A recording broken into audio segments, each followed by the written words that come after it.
We are sitting on a site which is potentially one of the most significant sites about the history of South Africa, about the history of slavery, about the history of the poor in the city of Cape Town.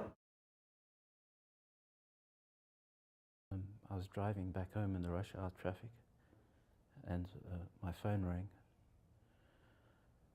And I pulled off, took the call, and this guy said to me, "Look, what are you doing now?" So I said, "I'm going home. My day's work is finished." And he says, "But I need you to turn around and come back to town because we've got a problem." Well, I just feel it was a very difficult process that was a major loss. The people of South Africa lost, the people of Cape Town lost. And there's no reason why a black person in this country should not be angry. In fact, I will probably go to my grave with a lot of residual anger that you can't resolve. The exhumation must be stopped completely until we have decided, we had a proper process of consultation with the sons and daughters of those slaves.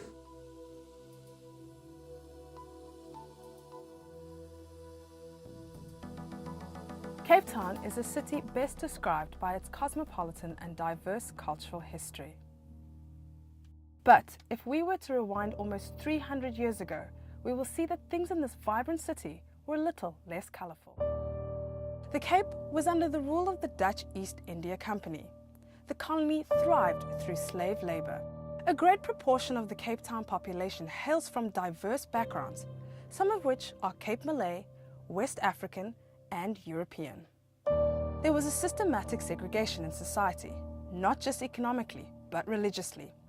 When it came to burial, anyone who was not part of the Dutch Reformed Church was buried outside of the formal burial ground in shallow, unmarked graves.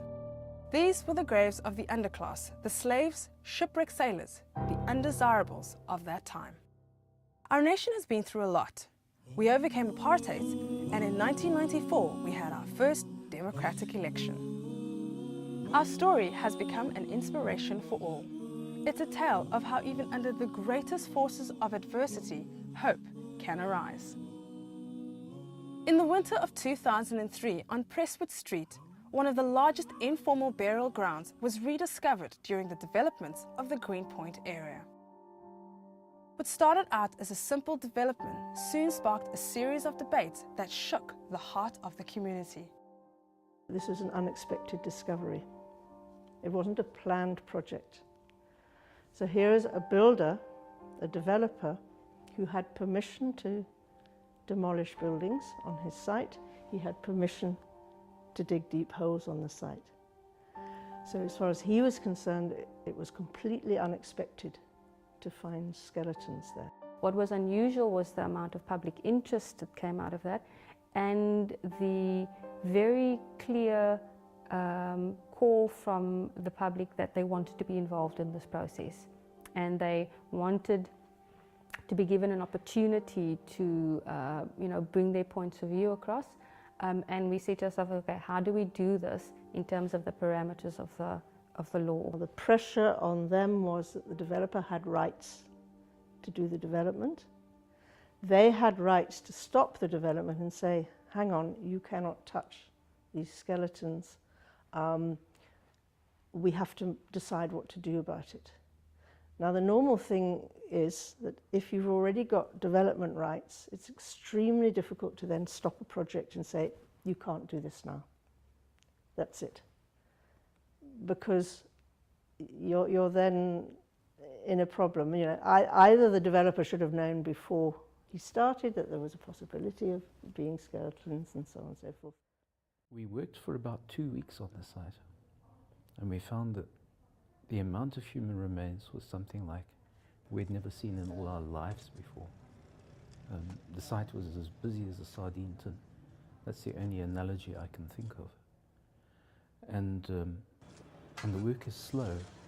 You can't get more if you're doing it the right way. You can't excavate more than a few skeletons in a day and do it properly. So we got incredibly worried on a number of accounts. One was this, that we had no place to put the human remains, no place for them to go to.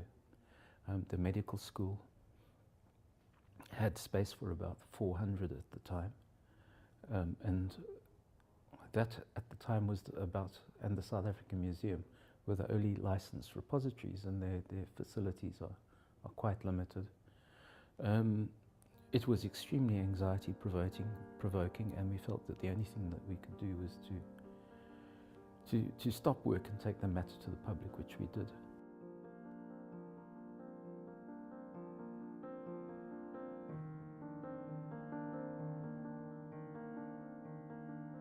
And in the end, our permits were withdrawn until some clear direction could be found with the various parties concerned. So the public process happened, and that was my job as a facilitator and a go-between with members of the public, and managing the whole consultation process. We had no particular agenda. We just wanted basically to say, listen everybody, we've got this here. What do you want us to do? On the 27th of June 2003, the first public meeting was held at St. Stephen's Church. Presentations were given by the relevant authorities, and the public was given room to ask questions and comment on the burials. But no one could have predicted the outrage that followed. It was a public participation process or a rubber stamping exercise, because I cannot understand how a permit was given to dig up these bodies and you are coming afterwards to say, Dr. Abrams, what do you think? And on top of African morality and African values, you keep on talking about white Western science. Let's talk about African morality and African values. That should be a guiding principle in Africa. We are talking about this Rainbow Nation, whatever this week's line is about how to build South Africa, and yet we fail to see that here is a perfect opportunity for us to stop the wheels of economic development in this place so that we can come to terms with who we are. At the meeting, I was very surprised about the animosity of many people in the meeting. So that was very uncomfortable for us when we were doing the work. I mean, we had accusations of being grave robbers, of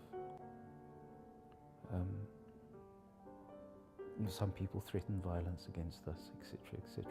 There were statements made at the public meeting, at the private meetings, trying to find a way forward with this, statements which racialized the whole issue. It was white archaeologists digging up the body of black, previously disadvantaged South Africans. And again, it was set up that way. Because the anger was quite high, yeah? It wasn't quite something that most of us, if any of us, really understood. Why this passion? Why go up against the full authority of our government on all three spheres, and organized capital? And it was particularly difficult because the developer was a good fellow. Our total backing to make sure that we will do whatever is necessary on our side to resume or do whatever is right with regards to the remains that we found.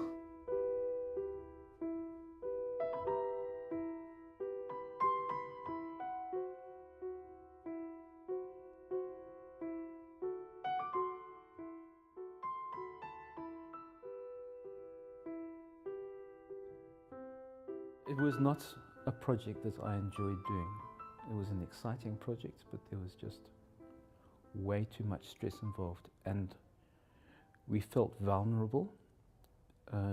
We felt kind of between the tire and the tube, forces on one side of us, forces on the other side of us, pulling in different directions. So it certainly created a lot of stress. And then from my personal point of view, my own father was dying at the time, and I found it very difficult to look at skeletons every day, because somehow one kind of makes the association in your brain when you're dealing with people dying during your death during the course of your work, and then when you get home in the evenings you're having to deal with the same thing. It was relentless. and being confronted with skeletons of small babies, you know, when I had my own grandchildren around, it's traumatic. It's a horrible thing. So in a way, it brings out sensitivities. And then obviously for people who had slave ancestry, who believed that their ancestors were being removed without their permission for no reason except commercial gain, imagine the hurt and the pain. The common thread that tied everyone's thinking together was that we need to honor them and we need to be sensitive to the memory of these remains. Where the difference of opinion came was how one side thought that should happen and how another side thought that should happen. Whilst we'd all been colleagues, this Prestwich issues really brought out the necessity for us to think about our own, whatever it is, either professional or personal or everything, historical, racial, ethnic extremes. The forces that have shaped South Africa, its history of slavery, apartheid, the history of displacement of people in District 6 and Greenpoint for that matter, are injuries that go beyond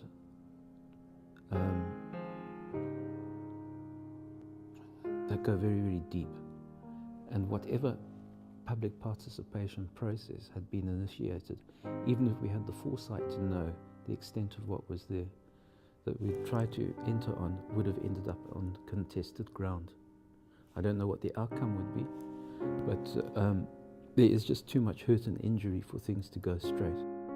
And the more work that was done on the site, the bigger the problem became. And it was realized that it was deep and it was big. We'd hit the old burial ground of Cape Town. Now we should have been able to predict this, because we knew, certainly from previous work, from our knowledge of the history of Cape Town, and also from the Coburn Street experience, as I'm saying, that's a block away. We should have been able to predict that there could have been burials in this area. And in fact, if you look at the old maps, you can see the old cemeteries. The City Council has those maps in their collections. We had highlighted the fact that the area was sensitive to them in a previous report that we had done, and they went ahead and gave a property developer all his development permits. Had the archaeological issues been incorporated within planning policy of the city for that area, I think the whole thing could have been avoided. When we put Sari Barton into the ground, it was an opportunity for the nation to reflect. Why is this not in the main agenda of Parliament? To stop the development so that there can be a national reflection on what happened here. Is it just because Cape Town is coins and slaves that we don't care? So my counter proposal is very simply this: put them back, put the bodies back. Do not pretend to consult me unless you respect our opinions. If you really want public participation, you need to have it in Mitchell's Plain at 2 o'clock on a Saturday morning. But so let me speak for all the people that don't have cars. Put the bodies back, let the government expropriate the land, and let us then sit down and have a genuinely democratic discussion about what we should do with this heritage of ours. Thank you. Is there a second? And stop robbing graves. Stop robbing graves. Stop robbing graves.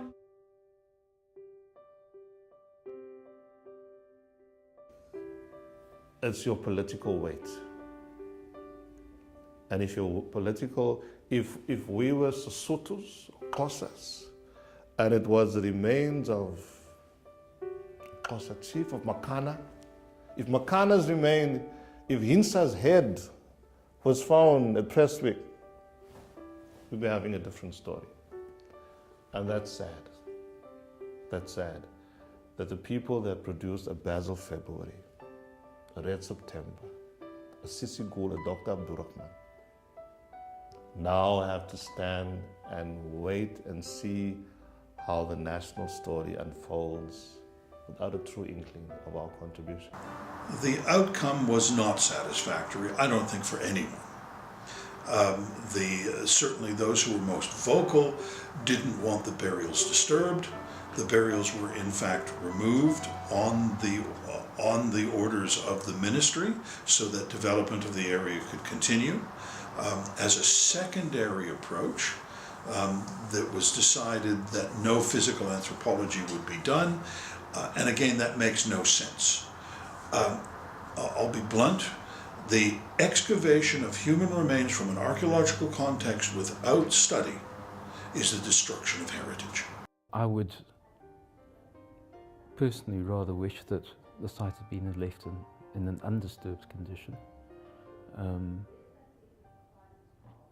as probably a green space, and also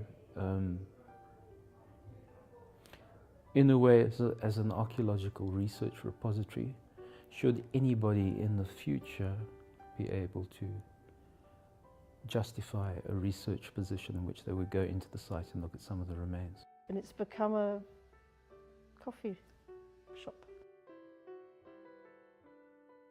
And when that fellow that owns the truth, we sat down, we had lunch together, and I said to him, as a person of Jewish descent, would you have a tea room at Auschwitz? And he couldn't answer me. And I think maybe in his mind was, how can I compare the incarcerated skeletal remains of the Prestwich uncovering to Auschwitz? Of course, it's a diminutive scale, but it speaks of the same truth of history denied, of a Holocaust of another time, Holocaust of memory, the denial of memory. As far as the condition of the skeletons is concerned, which are sitting in their boxes, all carefully labelled, the understanding was that they would just be left, and whatever happened, happened.